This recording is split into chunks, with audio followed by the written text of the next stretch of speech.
La mano a la persona que está a la par de usted, salúdelo. Dígale, hola, ¿cómo estás? Dice usted, ya me cansé de saludar a esta persona un montón de veces. Es para que usted se relaje, hermano, y perdamos un poco la formalidad y nos relajemos para oír la palabra del Señor. Amén. Bienvenidos todos, sean bienvenidos a la casa del Señor. Prepare su Biblia. Vamos el día de hoy a dar un tema que es el tema número 2 de una serie sobre temas prácticos y al mismo tiempo diversos, porque no nos estamos apegando a un tema en específico. Y estamos entonces viendo varias cosas, pero tratando de que sean temas, ¿verdad?, de la vida diaria que nosotros podemos usar en cualquier momento para nuestra vida cristiana. Por favor, vaya conmigo a Números 14, hermanos. Números 14. Gloria al Señor. Vamos a ir al capítulo 14 del libro de los Números.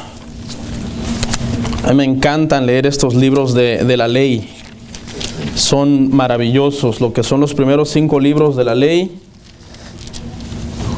Una riqueza espiritual muy, muy profunda. Números capítulo 14, verso 1 al 4.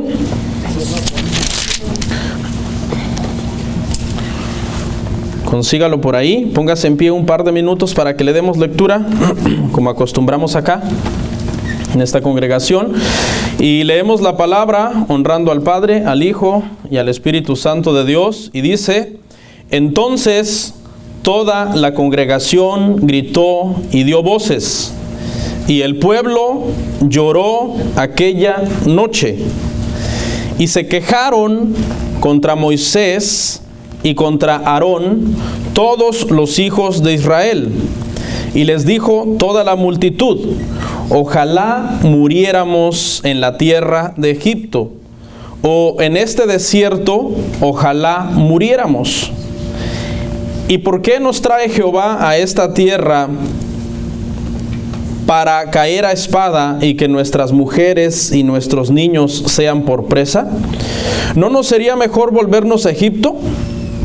Y decían el uno al otro: designemos un capitán y volvámonos a Egipto. Amén. Vamos a orar. Te damos gracias, Señor, por este día y gracias por tu palabra. Gracias por este tiempo tan precioso, Señor, de adoración que hemos tenido acá.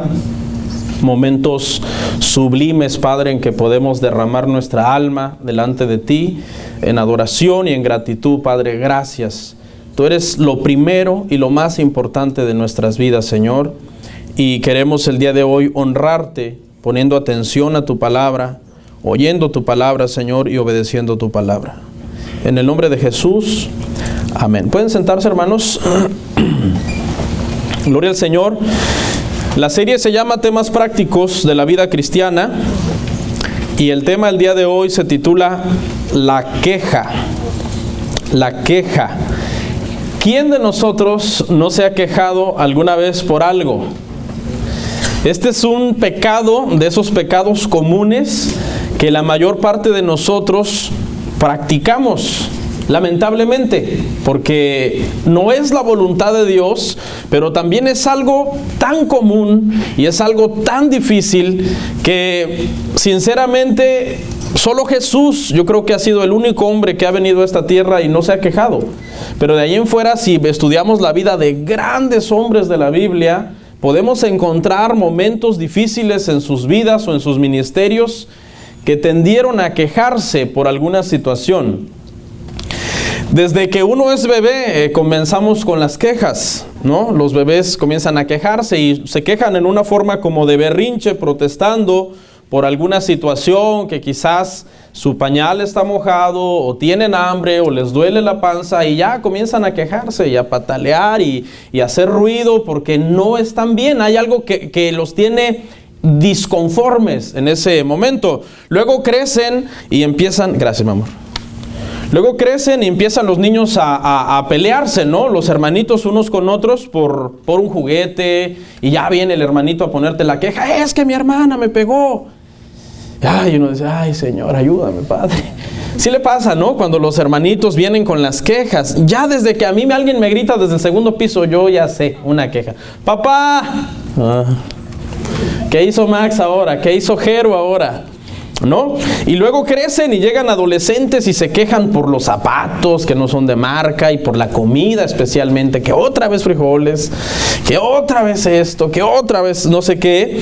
Y así uno va creciendo y llega a la edad adulta y también se queja por X, Y o Z, que el trabajo, que el clima, que no tengo novia o que mi novia está muy fea o que qué sé yo.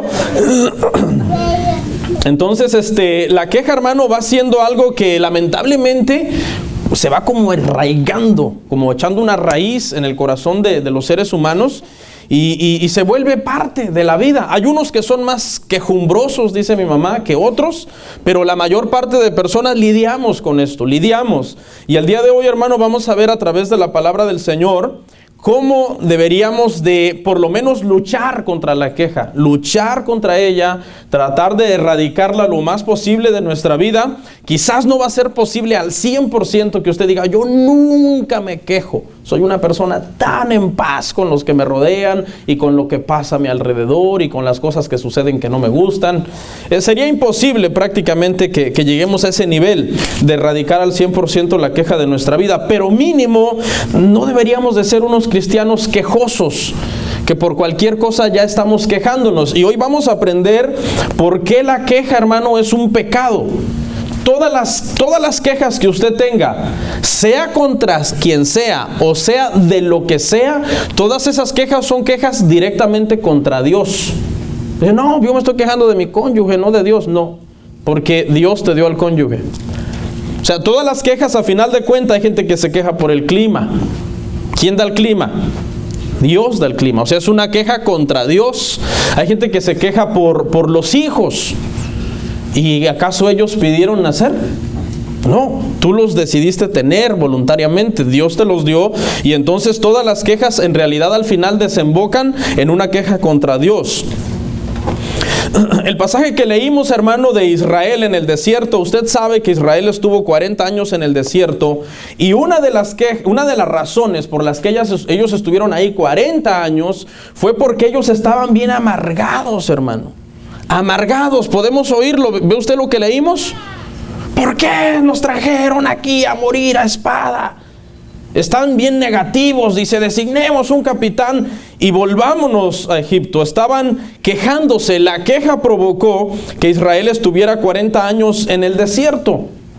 Dios dijo, primero los voy a probar bien en el desierto, Deuteronomio 8, antes de poderlos meter a la tierra prometida, porque Dios no quería meter a los israelitas con la misma mentalidad con la que salieron de Egipto. Él quería purificarlos en el desierto. Él quería que cambiaran su forma de ver las cosas y su forma de ver la vida, y que fueran personas más en paz consigo mismos, más en paz con los que los rodeaban y sobre todo más en paz con Dios.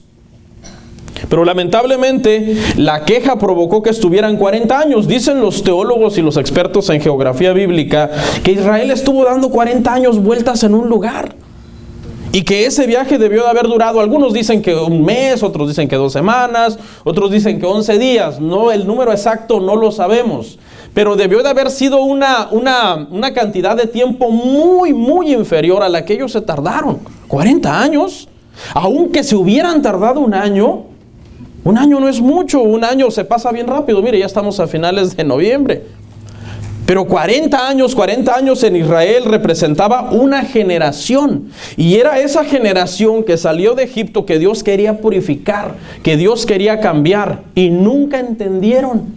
Nunca entendieron. ¿Sabe qué hizo Dios para poder meter finalmente a la nueva generación a la tierra prometida? Que muriera toda esa generación en el desierto. Y solo 2 personas que salieron de Egipto pudieron entrar a la tierra prometida, Josué y Caleb. Y toda la generación de los viejos que salieron murieron por quejas como esta. Siempre se estaban quejando y siempre estaban rezongando contra Dios, rezongando contra Moisés, rezongando. Ellos buscaban lo que fuera, cualquier pretexto para rezongar, a pesar de que Dios fue bueno. Usted sabe que Dios los sacó con mano poderosa de Egipto. Dice la Biblia que 10 plagas extraordinarias tuvo que el Señor manifestar para que el faraón los dejara ir. Pues se les olvidó rápido. El calzado no les envejecía, ni la ropa les envejecía. Eso es algo extraordinario. Y andaban por el desierto y Dios les daba agua de la peña, les daba maná, les daba, hermano, una columna de fuego para el frío, una de nube para el calor, y los llevaba por ahí. Les abrió el mar Rojo justo cuando Faraón ya estaba cerca de sus talones, casi pisándole los talones. Pero no, ellos seguían quejándose y seguían quejándose. Okay. Israel quería en un momento determinado volver a Egipto. Ahora, preguntas, vamos a unas preguntas. ¿Por qué Israel, siendo el pueblo de Dios, le pasaron cosas malas, hermano, en el desierto? La naturaleza de Dios es la bondad. La naturaleza del Señor es hacer lo bueno. Sin embargo, en su soberanía, Él permite que muchas cosas malas nos sucedan para podernos, Él, hermano, moldear y para podernos transformar. De tal forma que nosotros un día alcancemos el carácter de Cristo y estemos listos para heredar la vida eterna. Estemos listos para entrar a las mansiones celestiales que el Señor tiene preparadas para nosotros. Pero llenos de queja, de negatividad, de amargura, estamos dando mal testimonio en la tierra. Entonces Dios tiene que traernos pruebas para aumentar nuestra paciencia y que dejemos la queja. ¿Por qué Dios permite que nos pasen cosas malas en la tierra? La respuesta es sencilla. A Dios le importa más tu futuro eterno en el cielo que tu presente temporal aquí en la tierra. Tu presente temporal aquí en la tierra, tu presente aquí en la tierra es temporal. Vas a estar solo unos años. Y Dios dice, a mí no me importa tanto su presente temporal ahorita. Yo ahorita lo voy a quebrantar, lo voy a probar, voy a refinar su corazón, sus pensamientos, voy a quitar de él todo lo que él no me agrada, voy a traer pruebas, dificultades, problemas, para que él se arrodille, se postre, me busque a mí, porque a mí lo que me interesa es que su futuro es eterno cuando él muera allá en donde el Señor nos está esperando. Entonces, esa es la razón por la que Dios permitió que vinieran y serpientes venenosas los mordían. ¡Ay, la serpiente, Señor! Señor, este maná tan ligero ya lo tiene hastiada nuestra alma. Y eran tremendos. Y Moisés, Señor, ¿por qué tarda? Aarón, por favor, haznos unos dioses. Traigan el oro, pues, dice Aarón. Y les hace un becerro. Y eran unos quejumbrosos, y Coré se rebeló. ¿Y acaso solo por Moisés habla el Señor? Y juntó, dice, 200 principales de entre el pueblo y se rebeló contra Moisés. Y no, vamos a regresarnos a Egipto, menospreciando todas las bondades del Señor. Usted se imagina, menospreciaron que Dios los sacó con mano poderosa. Menospreciaron el trabajo de Moisés, pobre Moisés, hermano. Le fue duro cuando fue a sacar a los israelitas. Él no quería ir para empezar. Dijo, yo no sé ni hablar. Era un hombre en el desierto, 40 años pastoreando ovejas, y había vuelto un hombre demasiado calmado, demasiado pasivo. Y como que todo mundo abusaba un poco de él. Dice la Biblia que era el hombre más manso sobre toda la tierra, el Moisés. Entonces menospreciaron. Últimamente, Moisés, no nos importa que te haya costado irnos a sacar. Nosotros queremos regresarnos. Fíjese la actitud de ingratitud y de desconsideración de parte de todos estos israelitas. Por eso Dios los tuvo que dar a que maten en el desierto. Digo, no, estos no están listos. Su mentalidad nunca cambió. ¿Ok? Ahora, nos suceden cosas malas aún nosotros, hermano, siendo o tratando de esforzarnos por ser buenos. La gente me pregunta, pastor, ¿por qué le pasan cosas malas a personas buenas? En primer lugar, vamos a aclarar que ninguno en esta tierra es bueno. Nadie. Esa pregunta es irrelevante, porque cuando a Jesús le dijeron, maestro bueno, espérate, ninguno hay bueno en la tierra sino solo el Padre. Y no estaba diciendo que él fuera malo, pero él estaba dando a entender que en nuestra naturaleza humana, en nuestra naturaleza caída, nada bueno puede salir de nosotros. Así que ese statement está mal formulado, que por qué le pasan cosas malas a las personas buenas. No, nadie es bueno, hermano. Nadie es bueno. La tendencia de todos los seres humanos es la maldad. Alguien puede tener mejores obras y buenas obras, pero eso no significa que es bueno. Porque acuérdese, hablamos el jueves en el servicio de acción de gracias que Dios no nos salvó por medio de buenas obras, sino Dios nos salvó para buenas obras. La diferencia pareciera como un poco enredado la declaración, pero Dios no nos salvó porque hicimos buenas obras, sino que Él preparó buenas obras desde antes de la fundación del mundo para que al salvarnos nosotros anduviésemos en esas buenas obras. Es un deber de nosotros. Cuando un cristiano hace el bien, no lo está haciendo porque sea bueno, en sí lo estamos haciendo porque es un deber, es un mandato que Dios nos está dando a nosotros. Usted vino hoy a la iglesia no porque usted sea bueno, sino porque usted trata de ser obediente a Dios y de hacer la voluntad del Señor. ¿Ok? Vamos a ver alguna definición que dice el diccionario sobre la queja. Dice, queja es una expresión de dolor, pena, descontento o enfado. Es murmurar de todo lo que nos pasa o de todo lo que pasa alrededor de nosotros. Los cristianos no deberían de caracterizarse por ser una gente que por todo protesta. Ay, es que esto, es que el otro, mucho trabajo, muy poco salario, el clima está malo, mi esposa esto, mis hijos esto, mis papás esto, este país esto, Obama esto.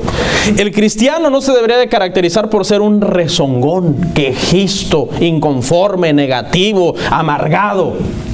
El cristiano debe de caracterizarse por ser una persona que se contenta con su Señor y que aunque sabe que cosas malas suceden alrededor de nosotros y cosas que nosotros no quisiéramos que pasen, tenemos que someternos a su voluntad soberana y decir, Señor, en este momento yo no entiendo lo que pasa, pero ayúdame.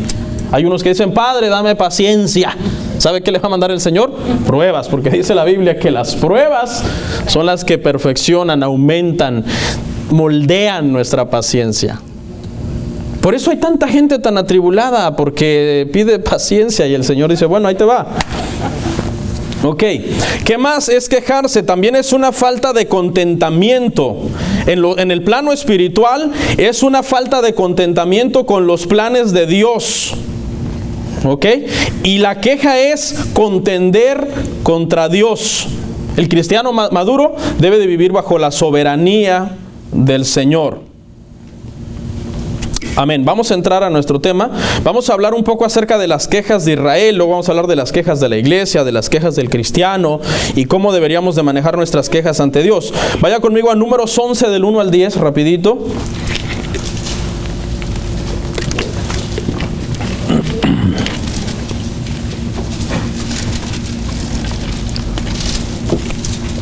¿Lo encontró? Números 11 del 1 al 10. Aconteció que el pueblo se quejó a oídos de Jehová. Y lo oyó Jehová y ardió su ira. Y se encendió en ellos fuego de Jehová y consumió uno de los extremos del campamento. Entonces el pueblo clamó a Moisés y Moisés oró a Jehová y el fuego se extinguió. Y llamó a aquel lugar Tabera porque el fuego de Jehová se encendió en ellos. Y la gente extranjera que se mezcló con ellos tuvo un vivo deseo. Los hijos de Israel también volvieron a llorar y dijeron, escucha esta parte, ¿quién nos diera a comer carne? Nos acordamos del pescado que comíamos en Egipto, y escucha esta expresión, de gratis. ¿Es cierto que comían de gratis? No, eran esclavos. Pero estaban resentidos, y una persona resentida habla cosas que ni son. De los pepinos, de los melones, de los puerros. Ahí luego me explican las hermanas que saben de cocina qué es eso. Los puerros. Las cebollas y los ajos. Hasta los ajos en ese momento se le antojaba, hermano. Tenían un hambre tremenda, pero no hambre, escuche, de que su estómago estaba vacío. porque su estómago estaba lleno. Ellos comían maná, ¿sí? Sino tenían hambre anhelando lo que habían dejado atrás en Egipto. Dijimos que los ajos, ¿verdad? Dice, y ahora nuestra alma se seca, pues nada sino este maná ven nuestros ojos. Y era el maná como semilla de culantro y su color como color de bedelio, es una piedra. El pueblo se esparcía y lo recogía y lo molía en molinos o lo mojaba en morteros y lo cocía en caldera o hacía de él tortas. Su sabor era como sabor de aceite nuevo, o sea, sabía rico, hermano. Mire, y cuando descendía el rocío sobre el campamento de noche, el maná descendía sobre él. Él oyó, dice, y oyó Moisés al pueblo que lloraba por sus familias, cada uno a la puerta de su tienda, y la ira de Jehová se encendió en gran manera. También le pareció mal a Moisés, le pareció mal a Jehová y le pareció mal a Moisés, porque obviamente estaban menospreciando todo lo que Dios había hecho por ellos y tenían ellos estas quejas de la comida, estaban anhelando la comida que habían dejado en Egipto. Pero lo tremendo, hermano, es que estas personas no estaban contendiendo porque se estaban muriendo de hambre. ¿Cuántos alguna vez han aguantado hambre? Cuando uno tiene hambre, ¿verdad, hermano? Uno se come lo que sea, ¿sí o no? Tú dices, no importa qué es, denme, yo quiero comer. Pero ellos ya estaban cansados de el maná que Dios les había dado. Ahora, fíjense cómo aquí hay una simbología, o podríamos alegorizar, aunque es muy peligroso, pero ese maná representaba a Cristo. Y ellos lo rechazaron en el desierto. Cuando Cristo vino en persona, ellos lo rechazaron en persona. Juan 1:12, a los suyos vino y los suyos no le recibieron. ¿Sí? A pesar de todos los años que ellos estuvieron en el desierto, Israel siempre fue un pueblo que estaba en constante contienda con Dios. Lea a los profetas mayores. Constantemente hasta los mataban a los pobres profetas por hablarles la verdad de parte de Dios. A unos de ellos Dios les dijo, te he mandado a un pueblo rebelde, duros de cerviz. Ahora, ¿en qué me ayuda a mí saber que Israel se quejó en el desierto? Bueno, todo lo que está escrito en la Biblia fue escrito para nuestra amonestación, para que nosotros no lo hagamos. Vaya conmigo a 1 Corintios 10, del 1 al 6, rápido. 1 Corintios 10 del 1 al 6, porque no quiero, hermanos, que ignoréis que nuestros padres todos estuvieron bajo la nube y todos pasaron el mar y todos en Moisés fueron bautizados en la nube y en el mar. Todos comieron el mismo alimento espiritual y todos bebieron la misma bebida espiritual, porque bebían de la roca espiritual que los seguía, y la roca era Cristo. Pero de los más de ellos, ¿qué? No se agradó Dios, por lo cual quedaron postrados en el desierto.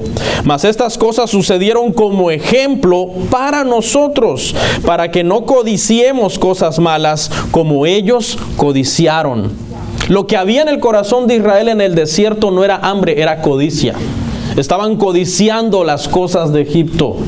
De hecho, ¿usted se acuerda lo que hicieron cuando Moisés tardó? Hicieron fornicación, idolatría, borrachera, hicieron de todo. Si usted sigue leyendo ahí en 1 Corintios, más abajo, los versículos que faltan, ahí dice todo lo que Israel hizo en el desierto. Y todos esos deseos que ellos tenían por Egipto y por las cosas del mundo eran los que hacían que se quejaran constantemente. Un cristiano que no tiene una relación sana con su Señor siempre es un cristiano quejumbroso. Siempre se está quejando de todo. No sé cómo le hacen. Ven todo con lupa y a todo le encuentran el lado malo, el lado negativo. ¿Okay? Cometieron idolatría, fornicación, tentaron a Dios, se quejaron contra Dios. Ahora, esto el Espíritu Santo permitió que esté en la Biblia para que usted y yo aprendamos que no debemos de quejarnos. Porque la queja es algo que nos detiene en nuestro caminar cristiano. Y no me refiero a... Mucha gente entiende esto, que me detiene en mi caminar cristiano, porque lo que tienen en su mente es un caminar cristiano que me va a llevar al éxito. Oh, entonces esto está deteniendo la visión en mi vida. No, lo que detiene es que tú des frutos dignos de arrepentimiento en tu vida. Porque siempre tú estás siendo un cristiano que no ve las bondades del Señor. Aún en las cosas pequeñas, hermano, uno tiene que aprender a ver las bondades del Señor. Mi esposa a veces me dice un sábado, amor, mañana, ay, cómo me gustaría comer esto mañana. Y yo digo, pues está bien. ¿Y sabe qué? A veces hay personas que le dicen, tenga, coma lo que usted quiera, o le dan lo que ella pidió. Dice, mira, yo apenas estaba pidiendo eso y me lo dieron para comer.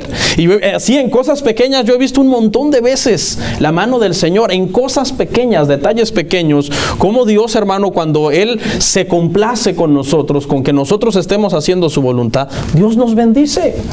¿Cuántos dicen amén? A veces hasta en un parqueo llegas y está lleno el parqueo y de repente se desocupa uno ahí junto a la puerta, ¿no? Más bien deberíamos de buscar el más lejano, ¿no? Para caminar, pero siempre buscamos el más cercano. Pero aún en cosas pequeñas podemos ver la gloria del Señor en nuestras vidas. Amén. Ahora fíjese, el humor del texto de la queja de Israel no es queremos carne, queremos pescado. No, estaban llorando. Dice la Biblia que lloraban y gritaban y pataleaban y hacían berrinche cuando eran adultos. Hay muchos cristianos así que nunca han madurado y siguen siendo niños.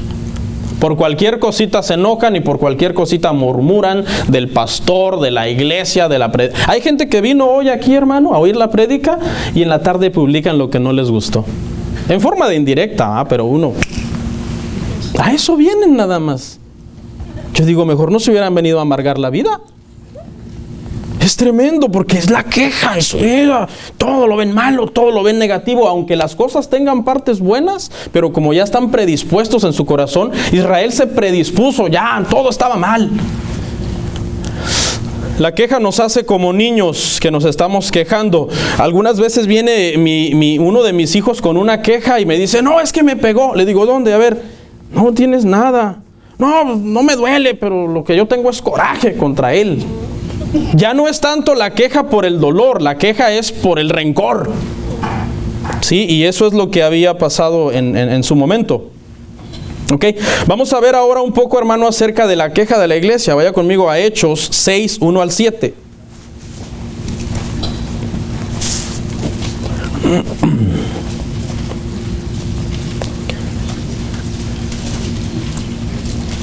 Hechos 6 del 1 al 7.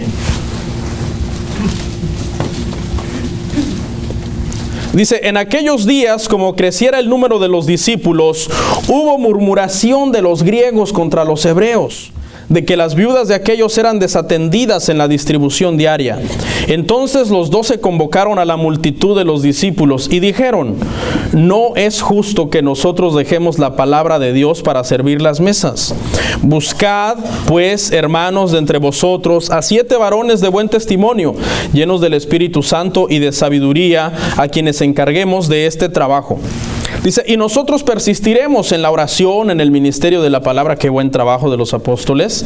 Gloria al Señor. Agradó la propuesta a toda la multitud y eligieron a Esteban, varón lleno de fe y del Espíritu Santo, a Felipe, a Prócoro, a Nicanor, a Timón, a Parmenás y a Nicolás, prosélito de Antioquía, a los cuales presentaron ante los apóstoles, quienes orando les impusieron las manos, y crecía la palabra del Señor. Y el número de los discípulos se multiplicaba grandemente en Jerusalén. También muchos de los sacerdotes obedecían la ley. ¿Sí ve? Cuando la iglesia nació la queja. La queja es parte de la iglesia. Nos toca lidiar a veces a los líderes y a los pastores con gente quejumbrosa. Sí, no vas a perder tu salvación por ser quejumbroso, pero vas a perder muchas bendiciones. Te vas a amargar la vida. La queja es como un veneno. Si tú eres una persona quejumbrosa, eres una persona amargada que amargas a los demás. Por eso no tienes ni amigos. Eso es lo que pasa. ¿A quién le gusta andar con un amargado, hermano? A nadie. Te amarga la vida, te amarga el día, te amarga todo. A lo mejor tú saliste bien bendecido de la reunión y él te dice, ¿y no viste esto? Es gente amargada. ¿Ok?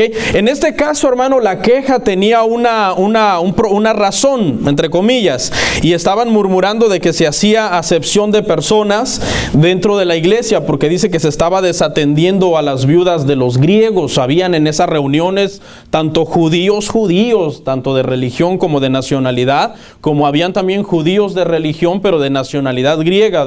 Acuérdese que los judíos fueron esparcidos y venían a Jerusalén de todas las naciones, hablaban diferentes idiomas, etcétera. Eso fue lo que pasó en Hechos capítulo 2 cuando hablaron otros idiomas. Y entonces empezaron a sentir que las viudas de los griegos eran discriminadas, como diciendo, se le está atendiendo menos a nuestras viudas. Esta queja, hermano, de acepción de personas es una queja muy común dentro de la iglesia, tanto en iglesias de sana doctrina como en iglesias de mala doctrina. Siempre se va a estar acusando a un líder o al pastor o a alguna persona de que hace acepción de personas. Pero el día de hoy, hermano, quiero que veamos que la acepción de personas es algo que la gente no lo entiende. La acepción de personas la gente lo maneja como si tú pasas más tiempo con alguien, estás haciendo acepción de personas, y eso está equivocado. Pasar más tiempo con alguien no es hacer acepción de personas, eso es natural. Tú pasas tiempo a veces con la gente que te sientes bien, o con tus amigos, o con la gente que es de tu país, o con la gente que come lo mismo que tú, o con la gente que piensa como tú, etcétera. Eso cada quien sabe con quién se junta. Eso no es hacer acepción de personas. Si pasar más tiempo con alguien fuera hacer acepción de personas, entonces Jesús hizo acepción de personas, porque Él entre sus 12 tenía un discípulo amado. Él entre sus 12 tenía un círculo íntimo de 3 personas, Pedro, Juan y Jacobo, con el cual Él pasó más tiempo, con el cual a cosas más importantes como la transfiguración y otras cosas los llevó solo a ellos, a los demás no. Hacer acepción de personas no consiste en cuánto tiempo tú pasas con alguien. Hacer acepción de personas consiste como lo que estamos leyendo, cuando en un asunto X que debería aplicarse igual para ambos, se hace diferencia. Aquí la murmuración es de que a unos se estaba desatendiendo en la repartición de la comida, a las viudas de los griegos, y a las otras se les estaba tratando bien. Eso es hacer acepción de personas. No estaban diciendo, no, es que Pedro pasa más tiempo con las viudas judías y las atiende más y son sus amigas, y las viudas griegas no, ni las pelan, no. Aquí era una cuestión específica. Le voy a dar un ejemplo. Si 2 personas en la iglesia cometen el mismo pecado y los líderes le dan 6 meses de disciplina a uno y al otro me cae bien y es medio mi amigo, démosle 15 días de disciplina. Eso es hacer acepción de personas en un asunto X, en un asunto específico. Como un juez está juzgando a 2 personas por un delito que cometieron, el mismo delito con las mismas agravantes, bajo la misma situación, pero uno es pobre y el otro es rico. Entonces al pobre lo refunden en la cárcel ahí hasta que te mueras, y al rico dicen, no, ¿sabes qué? Mira, tú tienes dinero, tú páganos una fianza, te vamos a dar arraigo domiciliario. O sea, está haciendo, ¿qué cosa?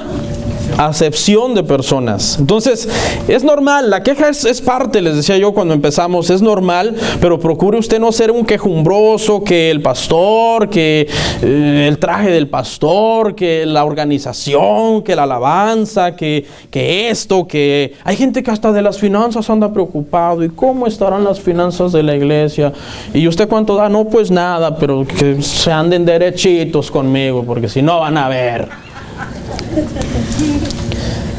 Entonces la queja es parte de la vida y uno le toca como aprender a lidiar con la queja.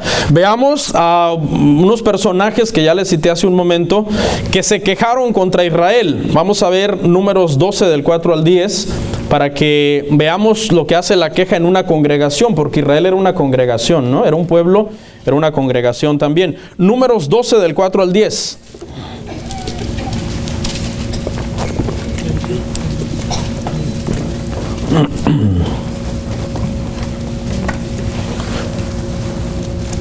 Dice, luego dijo Jehová a Moisés, a Aarón y a María, salid vosotros 3 al tabernáculo de reunión.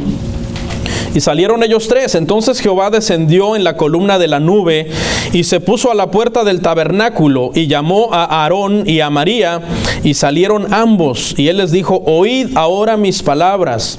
Cuando haya entre vosotros profeta de Jehová, le apareceré en visión, en sueños hablaré con él, no así a mi siervo Moisés, que es fiel en toda mi casa.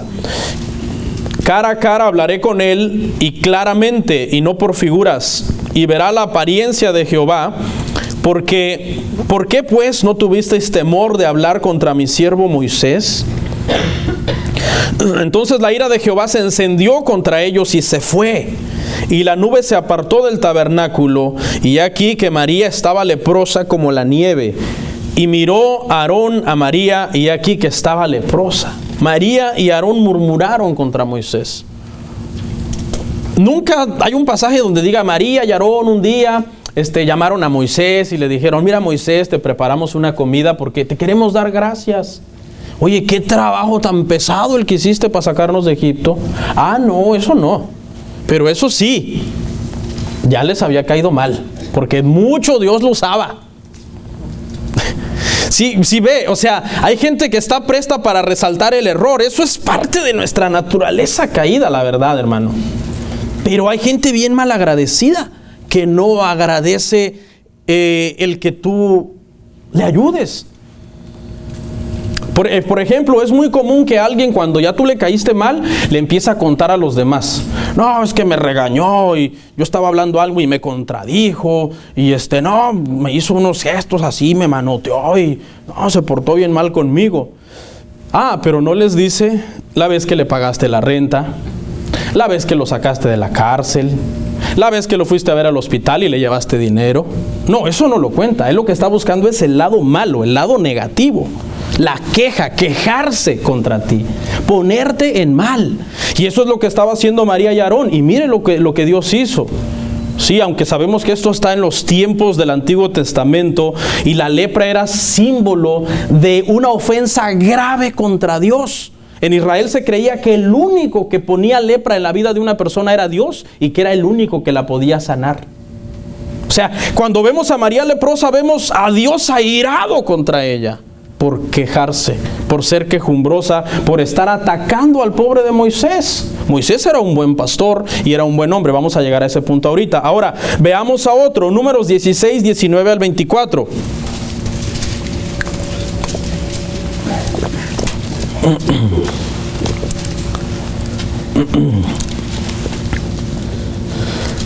Números 16, 19 al 24. ¿Lo tiene? Amén. Dice: ya Coré había hecho juntar contra ellos a toda la congregación a la puerta del tabernáculo de reunión. Entonces la gloria de Jehová apareció a toda la congregación, y Jehová habló a Moisés y a Aarón, diciendo: apartaos de entre esta congregación, y los consumiré en un momento. Y ellos se postraron sobre sus rostros y dijeron: Dios, Dios de los espíritus de toda carne, ¿no es un solo hombre el que pecó? ¿Por qué airarte contra toda la congregación? Entonces Jehová habló a Moisés diciendo: habla a la congregación y diles: apartaos de en derredor de la tienda de Coré, Datán y Abirán.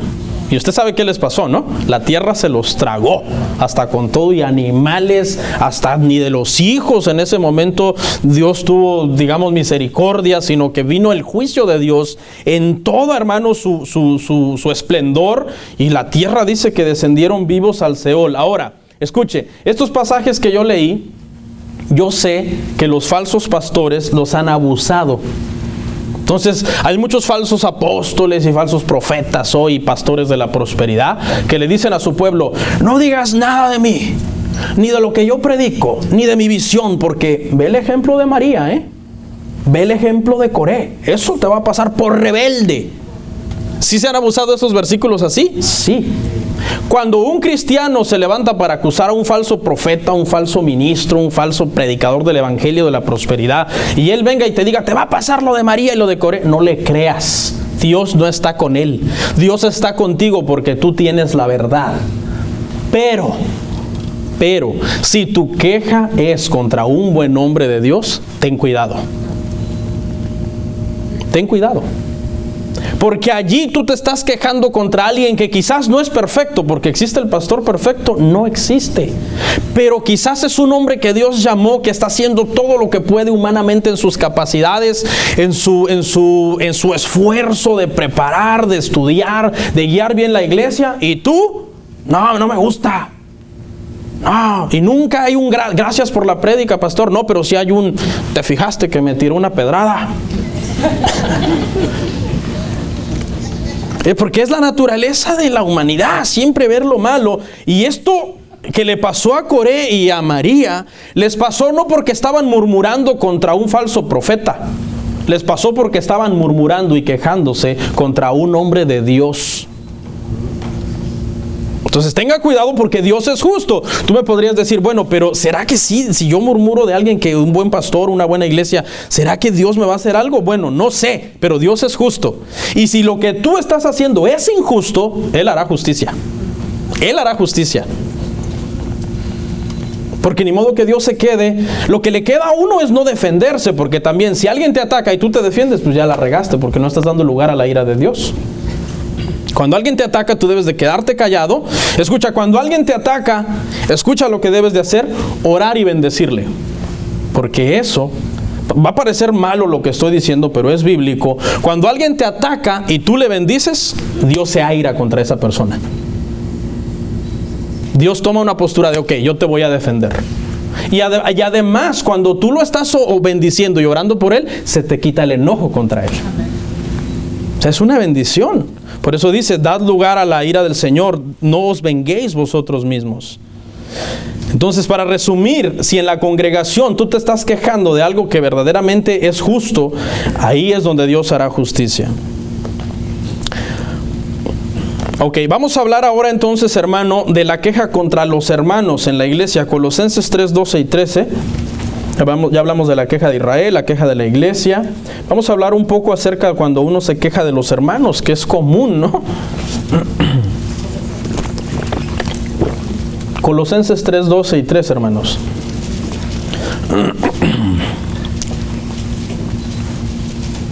¿Lo tiene? Vestíos, así dice. Vestíos pues como escogidos de Dios. ¿Está bien la cita? Santos y amados. Colosenses 3, 12 y 13.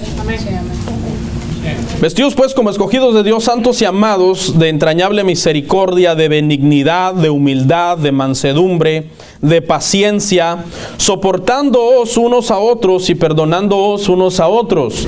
Si alguno tuviere queja contra otro, de la manera que Cristo os perdonó, así también hacedlo vosotros. Pastor, me hicieron esto, perdónalo. Fácil. No es una teología muy profunda, no hay paso 1, paso 2, paso 3, una estrategia para poder superar la queja que tengo contra mi hermano. No, es sencillo.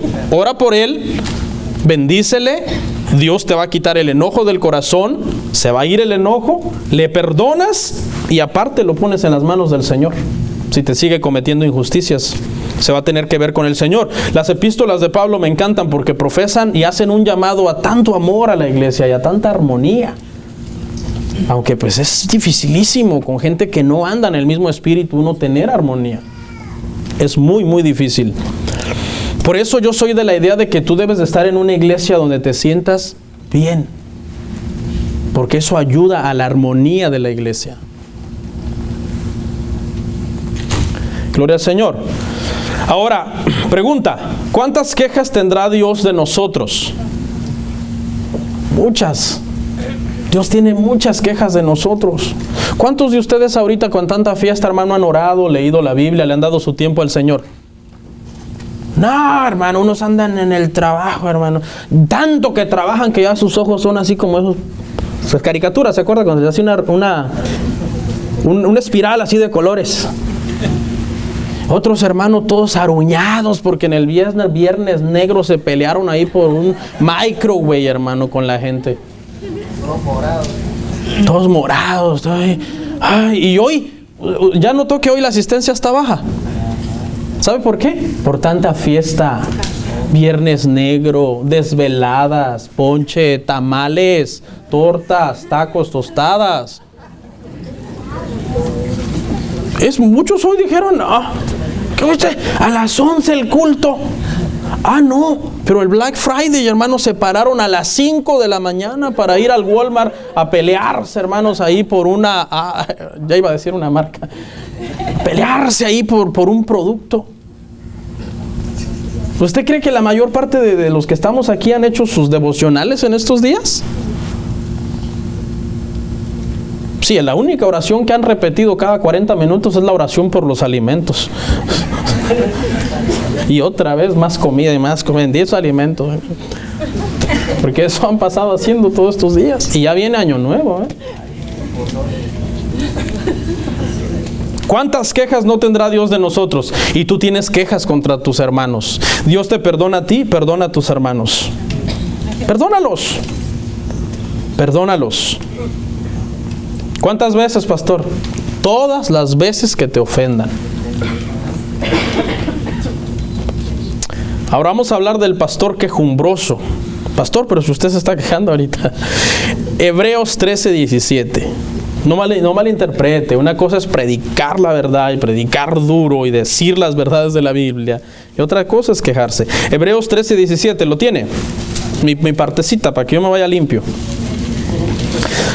Obedeced a vuestros pastores y sujetaos a ellos, porque ellos velan por vuestras almas, como quienes han de dar cuenta, para que lo hagan con alegría y no quejándose, porque esto no es provechoso. Dice la Biblia aquí que ustedes pueden ayudar al pastor a quejarse menos, por medio de su obediencia, su sujeción, su responsabilidad a sus deberes espirituales, su puntualidad, su asistencia. ¿Usted se ha dado cuenta que los pastores hacemos un montón de énfasis en que venga a la iglesia? Hay gente que va a decir, ¿por qué? ¿Para qué me quiere?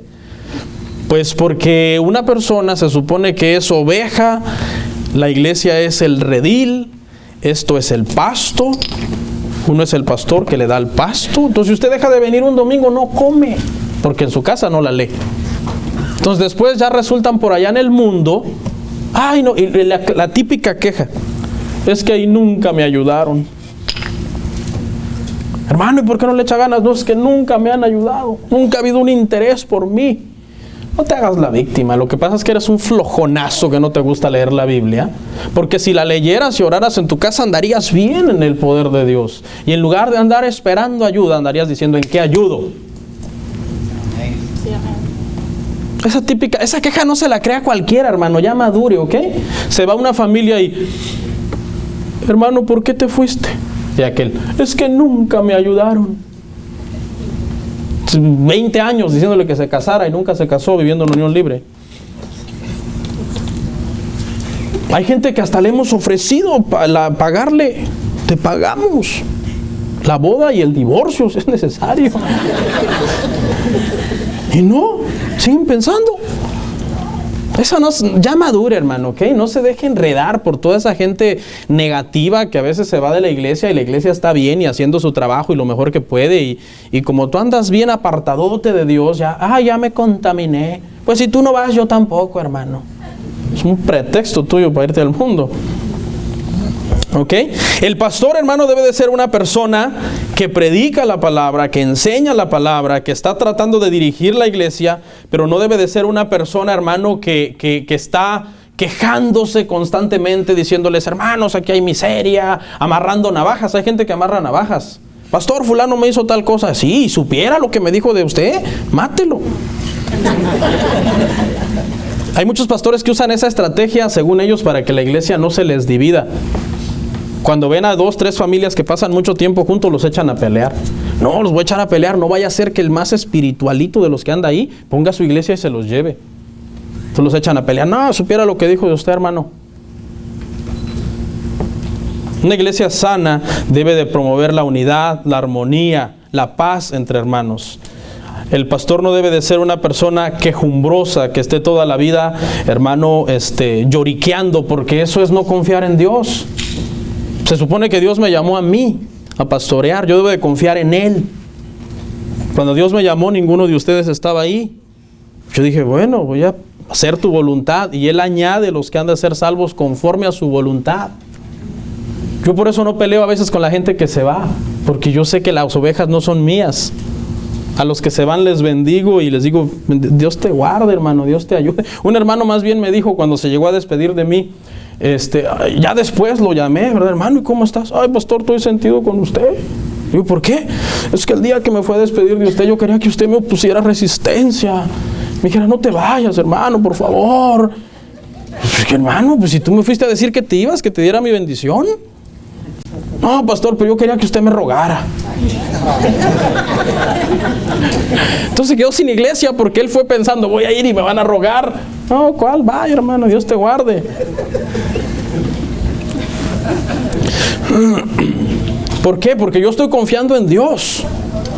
Yo estoy confiando en Dios, yo estoy haciendo la obra de Dios, tengo que confiar en que Él va a proveer las finanzas, tengo que confiar en que Él va a dar el crecimiento de la iglesia, tengo que confiar que hay líderes y gente fiel que está trabajando, que está apoyando, que seguimos adelante.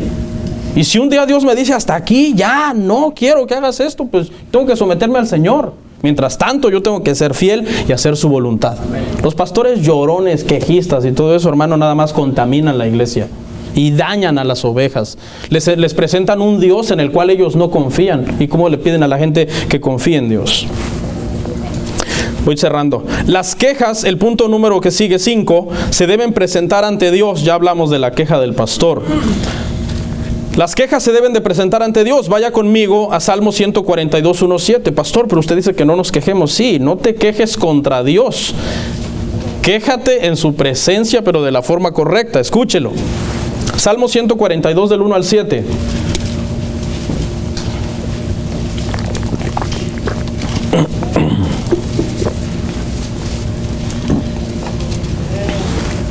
¿Lo tiene? Con mi voz clamé a Jehová, con mi voz pediré a Jehová misericordia. Delante de él expondré mi queja. ¿Delante de quién? Pero antes, ¿cómo dice? Pediré. O dice arrebataré. ¿Sí? Manifestaré mi angustia. ¿Dónde me quedé? Delante de él expondré mi queja, delante de él manifestaré mi angustia. Cuando mi espíritu se angustiaba dentro de mí, tú conociste mi senda. En el camino en que andaba me escondieron lazo. Mira a mi diestra y observa, pues no hay quien me quiera conocer. No tengo refugio, ni hay quien cuide de mí. De mi vida, perdón. Clamé a ti, oh Jehová. Dije, tú eres mi esperanza y mi porción en la tierra de los vivientes. Escucha mi clamor, porque estoy muy afligido. Líbrame de los que me persiguen, porque son más fuertes que yo. Saca mi alma de la cárcel para que alabe tu nombre. Me rodearon los justos, porque tú me serás propicio. Deje de cantar eso de arrebato, hermano. Usted no arrebata, hermano, pero ni las moscas cuando pasan junto a usted. Hay unos cantos cristianos con una teología pésima y ahí andan los hermanos. Arrebato. Dice que le están quitando a Dios las bendiciones. Señor, si no me das mi bendición, yo te la quito y te la arrebato. Por favor, hermanos, ya maduren, ya tenemos años hablando de esta doctrina. Yo sé que a muchos ya hasta mal les cae que yo se lo esté diciendo. Aprendan a orar también, hermanos. Que yo decreto, yo establezco. Y hay gente que se transforman. Y si Dios es soberano, tú no eres nadie. Dios hace lo que Él quiere. Ya aprendan a orar, hermanos. Yo todavía a veces me da pena pedirle a un líder que ore. Digo, ¿será que ya aprendió?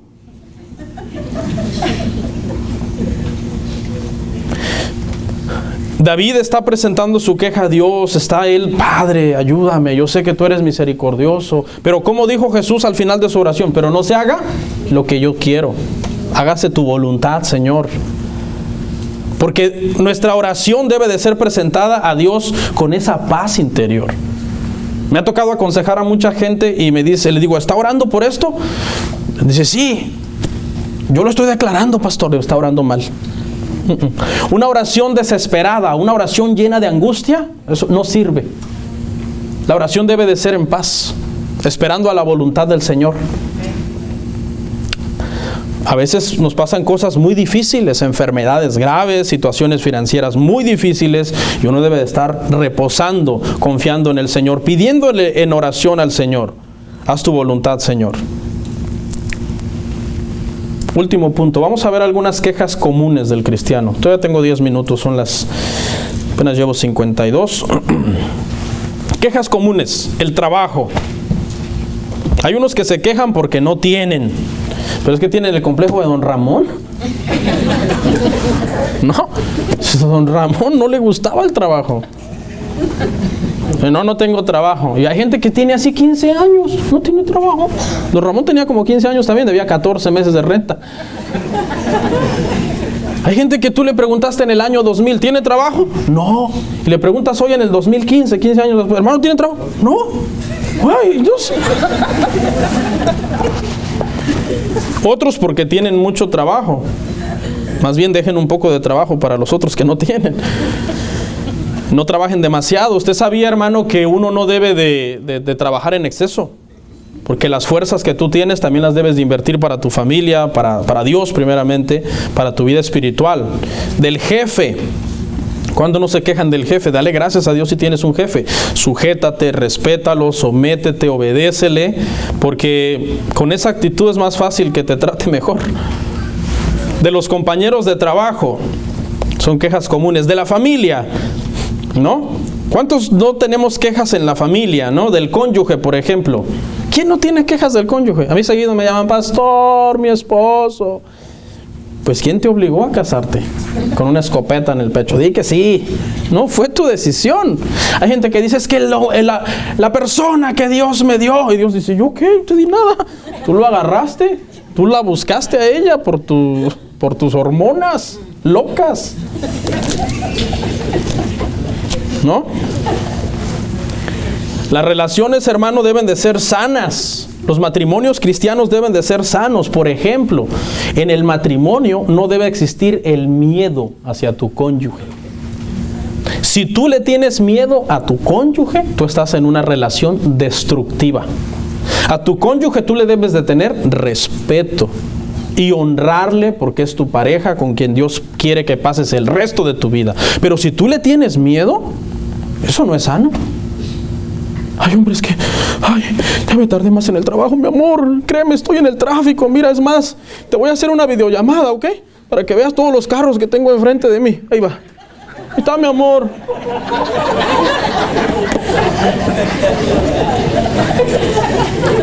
Aunque usted no lo crea, eso es real. A mí me lo han contado. Y la señora, ok, más te vale, ¿eh? Trata de esquivar los trailers y vente rápido.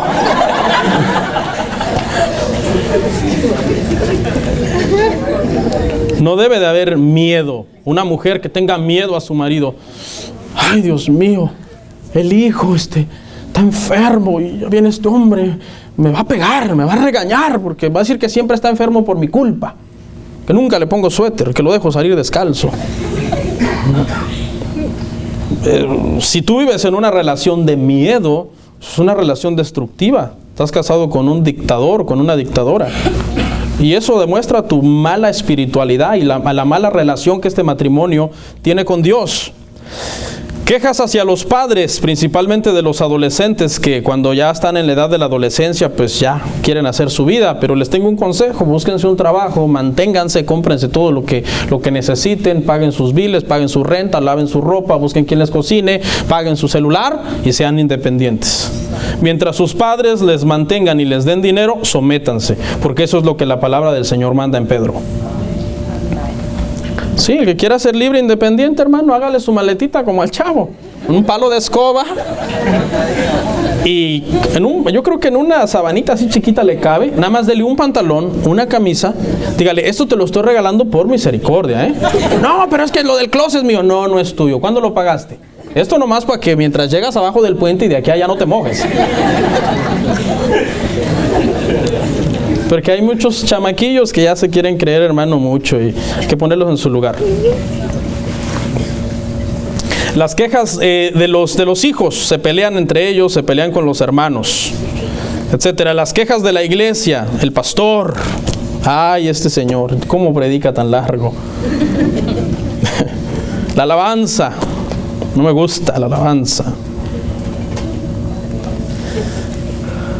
Y al final, hermano, para concluir, todas estas quejas son quejas. ¿Contra quién? Contra Dios.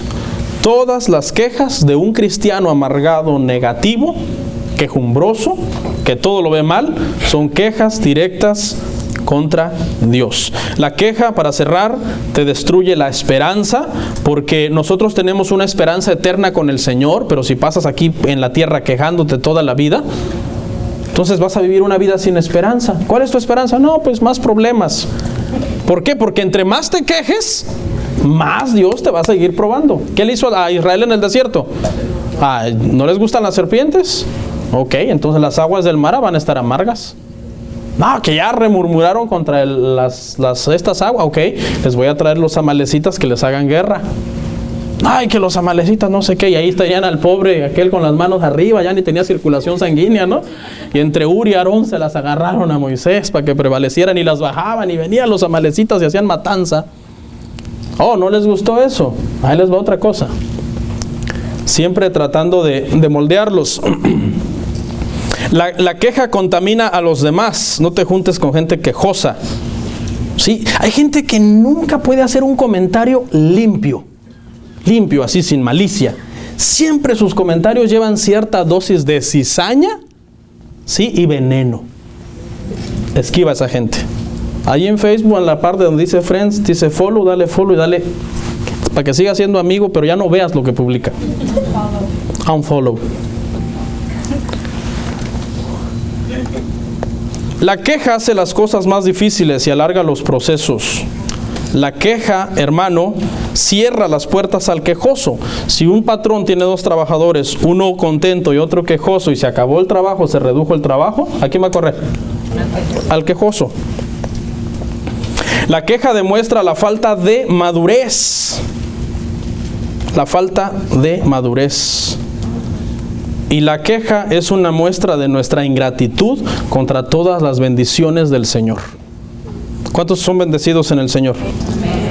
Todos somos bendecidos porque nuestras bendiciones son espirituales. Nuestras riquezas son espirituales. Gozo, contentamiento, fuerzas, como de búfalo en medio de la prueba, de la tribulación.